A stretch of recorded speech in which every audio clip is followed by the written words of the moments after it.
Grabe mga ka-dreamers, nadapa nga pala si mama habang namimili kami ng gamit sa bahay kubo. Ngayon nga pala mga ka-dreamers ay samahan ninyo kami ni mama mamili ng mga gamit na pangkusina para sa aming bahay kubo. Hanggang ngayon kasi kahit isang buwan na nga pala yung bahay kubo na bagong bili ko ay hindi pa rin kami nakabibili ng mga gamit doon. Kaya naman kapag may bisita nga ay kumukuha pa ng baso, pinggan, kutsara sa bahay. Tapos may pagkakataon na nagagalit si mama kasi nga naiiwan ko na sa kubo. Kaya naman ngayon ay akin ang sinamahan si mama na mamili ng mga gamit pang kusina para sa aming bahay kubo. Kasi nitong mga nakalipas na araw ay madalas na magalit si mama kasi inuuna ko pa raw ang ibang tao bago yung kanyang gusto. O, diba silosa pala si mama?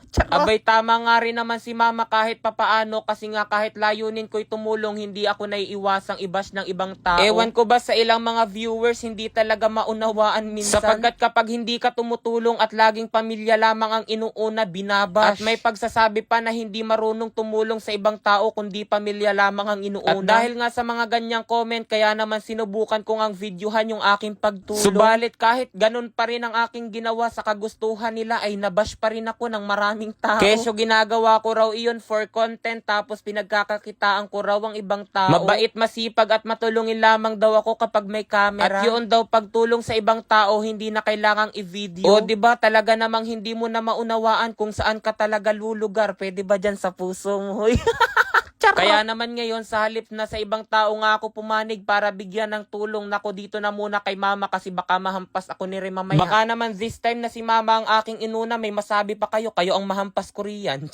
Uy, joke lang yun mga ka-dreamers ha, baka mamaya habang pinapanood ninyo itong aking video ay napakaseryoso nyo. Huwag kayong masyadong seryoso para kapag kayo ay niloko hindi masyadong masakit. Pero panigurado na kapag naalpasan namin ni mama itong mga basong inahawakan namin makakapagbayad kami ng pilit. Bali tatlo nga palang ganitong baso yung aming kinuha tapos tatlo nitong kapihan. Kumbaga mga ka-dreamers, yung binili ko nga na dish rack na napili ko talaga ngayon ay mayroong 6 na sabitan ng baso kaya naman 6 lamang muna yung aking bibilihin. Isa pang dahilan ay kami-kami lamang naman palagi ang nasa kubo kaya naman hindi na kailangang damihan pa. Sa mga sandaling ito ay pumipili na kami ni mama kung alin sa dalawang pitsil ang aming bibilihin. Ang tinuro nga pala ni mama ay itong napakaganda na transparent kaya naman yun na rin ang aking pinili. Bihama kasi na presentable kumpara doon sa isa. Bale mga ka-dreamers, masabi ko nga lamang pala kaya napakatagal ko nga bago mamili ng gamit sa bahay kubo kasi ang gusto ko nga gamit ay yung mga kahoy. Subalit sinubukan ko mag-order sa TikTok ng wooden plate pero ang dumating sa akin nako plastic din pero mukha siyang wood. Kaya shout out sa mga nag-aano diyan sa TikTok, ako isa sa mga nabudol nyo. Dahil hindi ko pa nga alam kung kailan nga ba ako makabibili ng mga ganong gamit kaya naman this time ay talagang namili na ako. At bini nga habang busy kami ni mama sa paglalakad at siya ngay namimili ng bangko na nais niya, hindi niya napansin yung angat na tiles.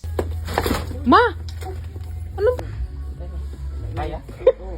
Sasayaw sana ay. Naghahanap kasi ako ng sinisilpong gayon. Ay, hindi mababa. Kukuhaan ko yun na Abay mabuti na nga lamang at sa pagkatalapid ni mama hindi siya napasama ng tama. Napakahirap pa naman kay mama mga ka-dreamers yung nadadapa or yung nahampas nga lamang kasi napakabilis niya mamasa. At sa totoo lamang ngayon nga tinignan ko ang tuhod ni mama ay medyo may pasa talaga. Kaya naman shout out sa amin ngang binilihan pero hindi na namin sasabihin kung saan nga ba ito pero sana naman ay magawan ng aksyon yung tiles na angat. Nang sa gayon ay maiwasan yung mga ganitong pangyayari lalo na sa mga matatanda. Mabuti na nga lamang at hindi masama ang pagbagsak ni mama sa tiles. Ay hala, hanggang dito na lamang muna mga ka-dreamers. Pupunta na kami sa counter. Hulaan nyo kung magkano ang total nito.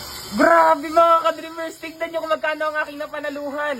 Ayan na, 62,000. O, di ba mga ka-dreamers, napakadali lamang kumita rito kay PH Mines. Kaya kung nais nyo rin kumita at maglaro, nasa comment section lang ang link para mag-register. Huwag kalimutan mag-take ng screenshot at ilagay iyan sa comment section sapagkat mamimigay tayo ng 500. Ngayon mga ka-dreamers, ipakikita ko sa inyo kung paano ako kumikita rito sa paglalaro sa Super Ace. Dito kay Super Ace mga ka-dreamers, kailangan nyo lamang pindutin itong nasa gitna at mag-i-spin na siya. Maaari na kayong manalo ng napakalaking halaga.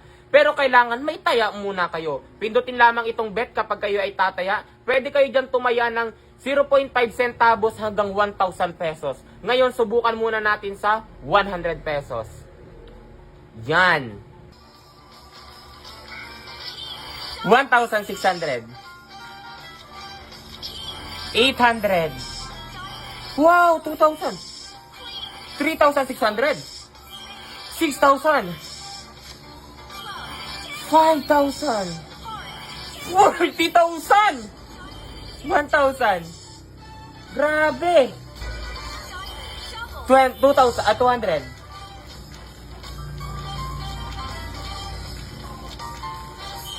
600. 1,200. Grabe mga ka-dreamers, tignan nyo kung magkano ang aking napanaluhan. Ayan na, 62,000. O di ba mga ka-dreamers, napakadali lamang kumita rito kay PH Mines. Kaya kung nais nyo rin kumita, nasa comment section lang ang link para mag-register at makapaglaro na rin kayo. Huwag kalimutan mag-take ng screenshot at ilagay iyan sa comment section sapagkat mamimigay tayo ng 500.